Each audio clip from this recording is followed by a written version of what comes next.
from Hollywood, it's time now for... Johnny Dollar. Mr. Dollar, the investigator? That's right, insurance investigator. Yes, well, my name is Frank Skinner, Mr. Dollar. Yes? You see, my wife and I run the Sunny Dream Home up here at Buckland Center. Old folks' home it is. I see. Well, now, what can I do for you, Mr. Skinner? But I'm afraid there's something wrong here, Mr. Dollar. You see, we've never had anything like this before. Like what, sir? Well, to begin with, all our clients are pretty well insured. Yes? All right. We've been having a lot of deaths here at the home these past months. Too many, Mr. Dollar. Well, after all, if your clients are all very old people... Yes, sir, they are. But you see, these have all been accidental deaths. Yeah, well, don't forget, sir, that older people are very often quite prone to accidents. Yes, sir, that's true. But, well, if you want the truth, I don't think they've been accidents. Oh? No, sir. And if something isn't done to stop this, well, I think maybe you'd better come up here and see us. Mr. Skinner, I think you're right.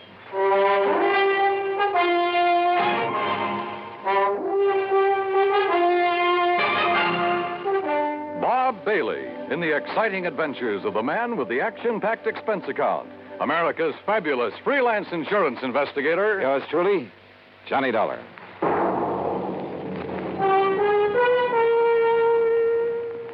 And now, Act One of yours truly, Johnny Dollar.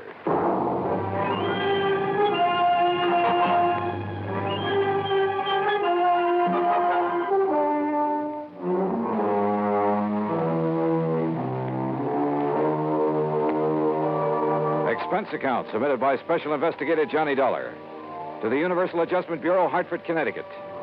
Following is an account of expenses incurred during my investigation of the Sunny Dream matter.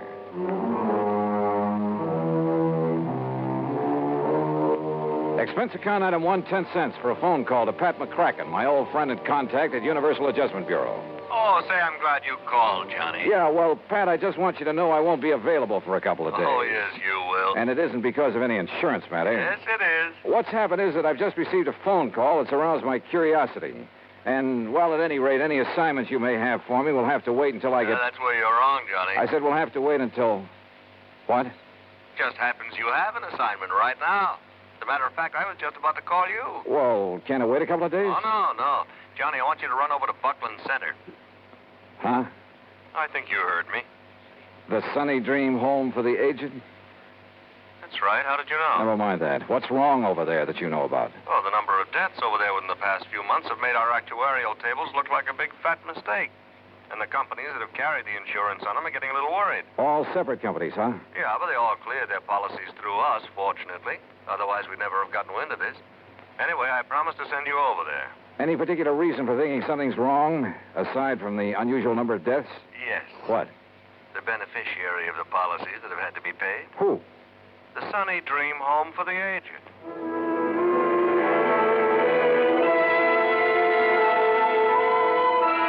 I gassed up my jalopy at the sign of the Flying Red Horse, that's item 2, 425, and drove some 30 miles south and east on Highway 2.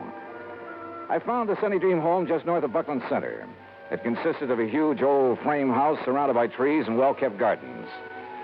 In comfortable chairs scattered here and there on the wide porch and lawn, nice-looking, well-dressed older folks sat around reading, chatting, playing cards, enjoying the late afternoon sun. The whole place looked clean, quiet, and restful. After parking my car, I walked slowly up the long, flower-bordered walk under the trees toward the entrance. And as I did so, a little wizened old man in a wheelchair detached himself from a group of the old folks and wheeled over to me. Mr. Dollar? Yeah, that's right. I'm Frank Skinner, the one that called you. Oh, how are you, Mr. Skinner? Come right along in the office where we can talk. Yeah, sure. Oh, may I give you a hand with that chair? Nope, don't need it. Huh? I must say you handle it well. Should. Haven't been on my feet in over 5 years now.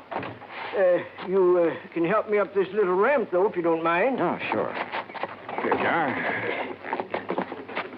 Walter, my stepson, built me that ramp. Good idea. Yes, sir. It's a big help to a man that can't use his legs. Now, right around the side of the porch here. Oh, evening, Miss Baker. Good evening, Mr. Skinner. Here we are. If you just open the door. Sure.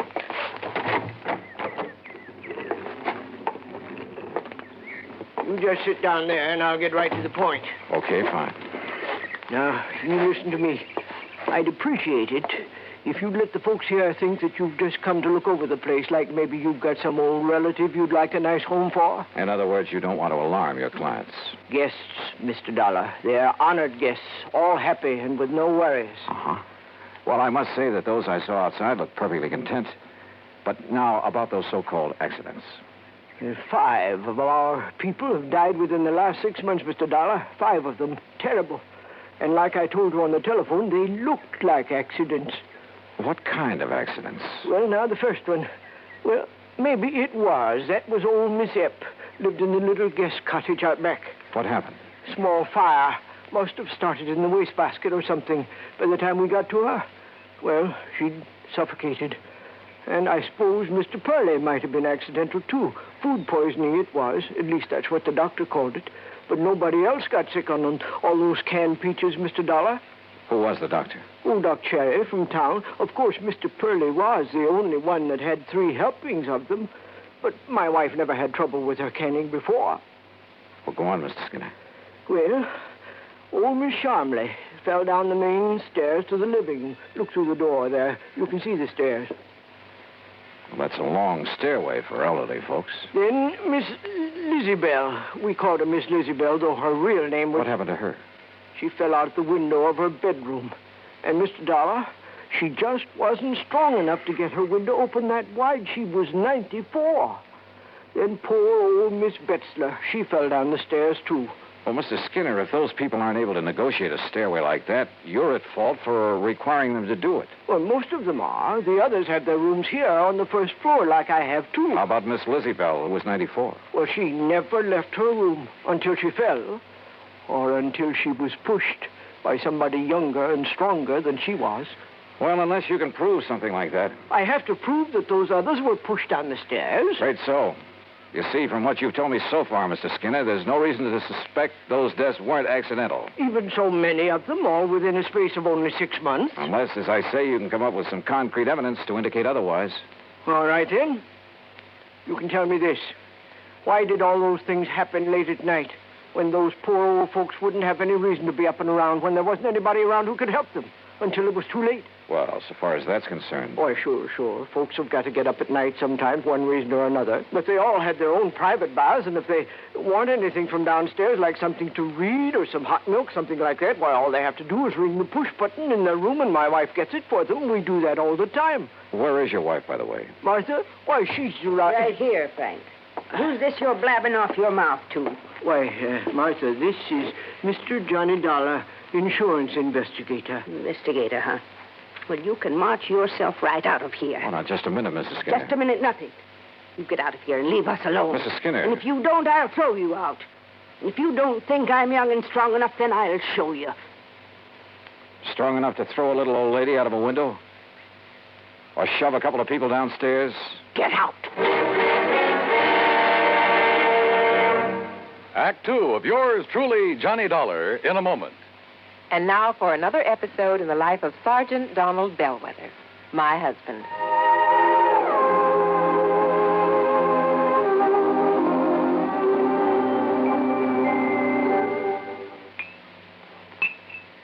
Oh, that's what I call a good dinner, Reba. Oh, that was delicious. Well, I'm glad to hear that, dear. More coffee? Yeah, just about a half a cup, please. All right. There you are. Thank you. Now, tell me all about your safety class. Did the boys enjoy your speech? Oh, yeah, they sure did. Thanks to you, I did quite well. My lieutenant complimented me afterwards. Oh, good. Yeah, but that same lieutenant threw me a curve, too. How, dear? Well, after I gave my talk, he asked the men if there were any questions. Well, that did it. One of the guys stood up and said, look, Sarge, you claim there were over 95,000 deaths and over 9.5 million people injured in accidents in the U.S. last year. Looks to me like all those safety campaigns and slogans are doing no good at all. Well, how did you answer him? I didn't. I couldn't think of an answer. I got out of it by saying I'd have more facts and figures at the next meeting. All right, let's see now. Oh, yeah, here it is. Now, first, Sergeant Bellwether, you start off by telling the boys that since 1913, the accidental death rate has been reduced 35%. Mm-hmm. Or, in other words, if there hadn't been campaigns and safety measures put into effect to reduce accidents, almost 1 million more people would have been killed in the last 46 years. Is that right? It certainly is. I'm reading it right out of the National Safety Council record book. Oh, and another thing. Accidents in the farming areas are much higher than in the city. Now, do you know why? Why? Because in rural areas, there are fewer policemen enforcing safety laws and less traffic signs and signals to guide the motorist. Mm-hmm. You know, many more cars travel the city streets, and yet the per capita rate of accidents is much higher in the rural areas. Of course, the reason is obvious.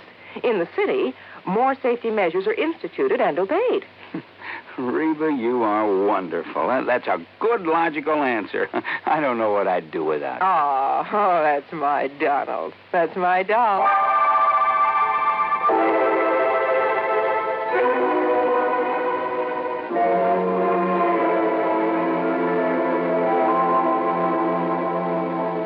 And now, Act Two of yours truly, Johnny Dollar, and the Sunny Dream Matter.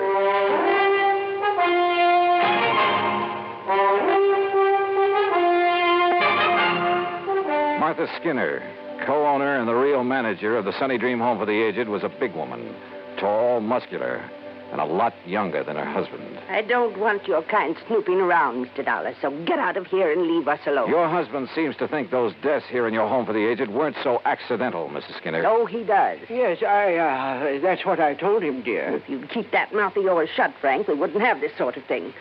Why don't you in that wheelchair get out of here? You sound as though you have something to hide, Mrs. Skinner. I have nothing to hide. Don't you see what your coming around here will do to our nice place? It'll give us a bad name, that's what it'll do.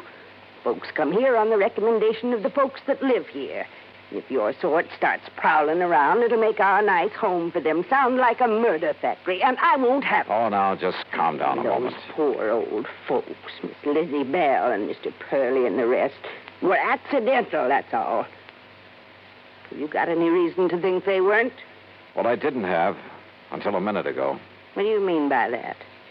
If they weren't accidents, well, it certainly took somebody younger and stronger to push them down those stairs. You mean me?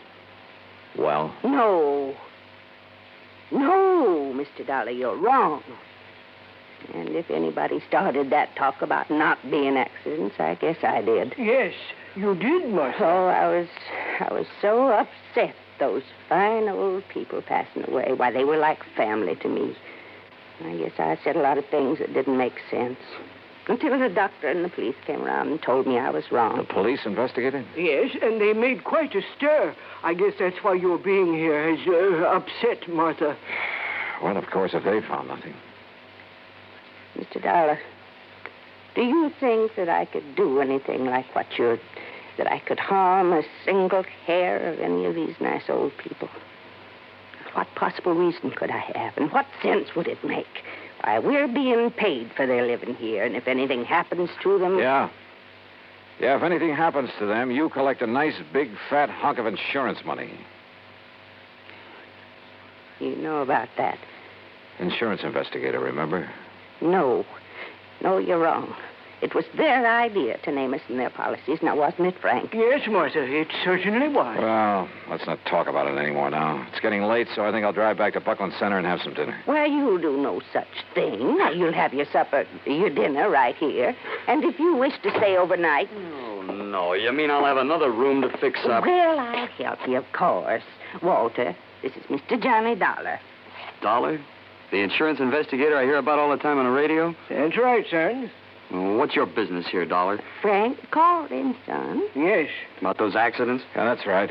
What do you think about them, Walter? Look, Dollar, Mother's got enough trouble without you coming around Walter. here. Well, it's true, Ma. You know it. First, it's the police making a big racket. We've been through all that, Walter. I asked you a question. Well, why don't you get out of here and leave us alone? I'm sick of all this nonsense. I'm sick of this whole place. Oh, Walter. Year after year working like a dog for a lot of old fogies. Are there only the three of you to take care of this place? That's right. Oh, and of course, Frank here is a lot of help tied down to that wheelchair. Well, I do all the office work. Oh, sure. Big deal. Handle all the money, too. Well, what about the talk that as soon as we get enough money, we can sell out and get away from here? Hey, look, Dollar, what difference is it to you who keeps this place up? Hey, you're a pretty husky fellow, Walter. Yeah. Yeah, would you like a little demonstration on you? What do you mean by that? Well, maybe I'll tell you after I've had a look around. Then you will stay. Oh, yeah, I'll stay until I'm satisfied. Well, you won't be here for long if I've got anything to do with it, understand? Is that a threat, Walter? Take it any way you like. I'm sorry, Mr. Dollar. I'm sure he didn't mean that the way it sounded. Yeah. Well, tell me, do you two have joint ownership of this place, you and Mr. Skinner? Well, it's really in my name. And if anything were to happen to you? It would go to Frank and Walter. I see. Walter said that you've talked about getting enough money to sell out and leave this place. He certainly did. Is that what you plan to do? Yes, sir. Well, I'm not so sure. Of course you are. I've grown to love this place. All the nice people who... Mr. Dollar. Yeah? Enough money, you said. Like a lot of insurance money from... Oh, no.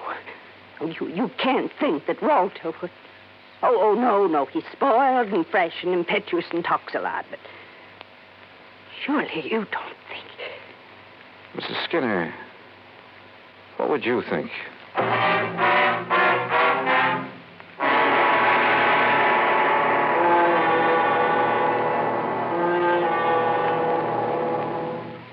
Act 3 of yours truly, Johnny Dollar, in a moment. Do you know who said, eternal vigilance is the price of liberty? Those famous words were written by Thomas Jefferson. Jefferson knew that human nature tends to cause us to take for granted the freedoms for which others have fought valiantly. He knew that Americans had to be alert, or the essential freedoms of democracy would be taken away.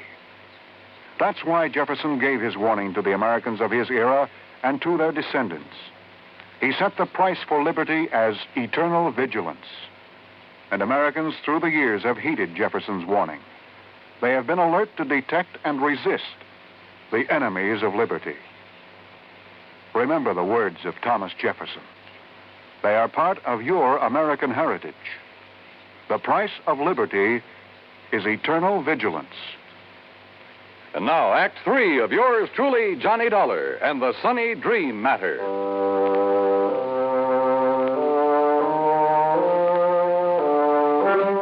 At dinner that evening, I made a point of chatting with as many guests of the Sunny Dream home for the aged as possible. Sweet old Mrs. Baker, who must have been in her 80s, pretty much summed things up as we talked together on the porch in the cool of the evening. You're all really kind of sorry for Walter, Mr. Dollar. Young man like that doesn't really have a place here among all of us old ones. Yeah, I wonder why he doesn't go out on his own then, Mrs. Baker. Because in spite of his brash, noisy way, he loves his mother, Martha. And since she has so much to do taking care of us, why, he just stays and helps her. Isn't she one of the loveliest people you ever met? Well, she certainly seems devoted to you folks. And she is. Makes us toe the line. Bawls us out sometimes, just like a mother hen. But she's all heart. And Mr. Skinner? Very nice. Handles the business affairs of the home real good, too. It isn't generally known, but he's the one who gave us the idea of making out our insurance to the Sunny Dream. Oh? Of course, we never told Martha. Oh, there you are. Evening, Miss Baker. What a nice young man this is, Mr. Skinner. We've been having a wonderful time talking away about this and that. That's fine. They make you a comfortable room upstairs, Mr. Dollar? Yeah. Right at the head of the stairs. Very comfortable. Good. Well, don't let me interrupt. I'd like to talk to you a minute if Mrs. Baker will excuse us. Why, of course. Thank you. And we'll talk again tomorrow, won't we? Sure, of course we will. Good night. Mr. Skinner, when was the last accident when someone fell down those long stairs? Huh? Why, that was Miss Betzler earlier this month. Why? Well, at the head of them, as I came out of my room, I found something that... Well, they were marks that looked to me as though they'd been made by some kind of struggle up there. Oh? And a tiny piece of cloth from a man's suit caught in a splinter on the newel post. Well, what are you going to do about it? Oh, just leave it there. Tomorrow I'll get somebody from the police laboratory over here to look at it. Well, whoever suit that was Must have a tear. Oh, no, not necessarily. It was really just a few threads that had been pulled out. But they might be the clue to a killer. I see. Well, good luck, Mr. Dollar. Yeah. Thanks. In my room, I waited until long after the big home was quiet and wondered if my hunch was going to pay off. Hunch? Sitting there on the porch talking with old Mrs. Baker, I'd suddenly remembered something Pat McCracken had told me in the very beginning. He had notified the home I was coming here to investigate. That meant he'd notified Frank Skinner. Could that have been why Skinner phoned me? To allay any suspicion the insurance companies might have? Yeah, I wondered. Finally, about midnight, I heard a noise at the head of the stairway. Quietly, I opened my door. And there at the top of the stairs, armed with a flashlight and standing solidly on his own 2 feet, was the man who said he was confined to a wheelchair. Well, Mr. Dollar. You won't find anything there, Mr. Skinner. Because there isn't anything. See? You lied to me. It got you up out of that phony wheelchair, didn't it? To see if you'd left some trace of your last murder, didn't it? Now listen, Dollar. Pretty rotten racket, Skinner. You and only you handle all the finances of this place. You persuaded the old folks to name you as beneficiary of their insurance policies. Then you proceeded to shove them down those stairs. Would you like to see how? Yeah, Skinner. Then I'll show you. No, you don't.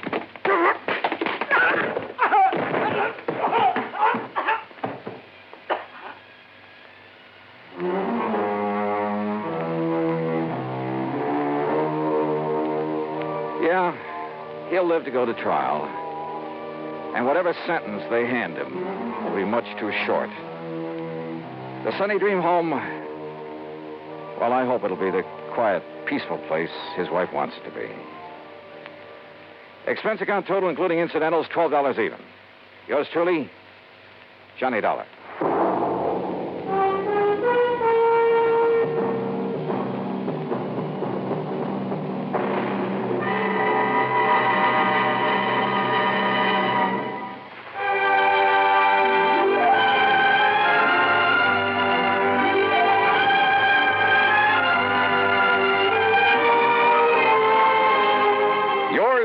Johnny Dollar, starring Bob Bailey, originates in Hollywood and is produced and directed by Jack Johnstone, who also wrote tonight's story. Heard in our cast were Virginia Gregg, Peggy Weber, Junius Matthews, Larry Dobkin, and Bert Holland. Be sure to join us next week, same time and station, for another exciting story of yours truly, Johnny Dollar. This is Dan Cubberly speaking.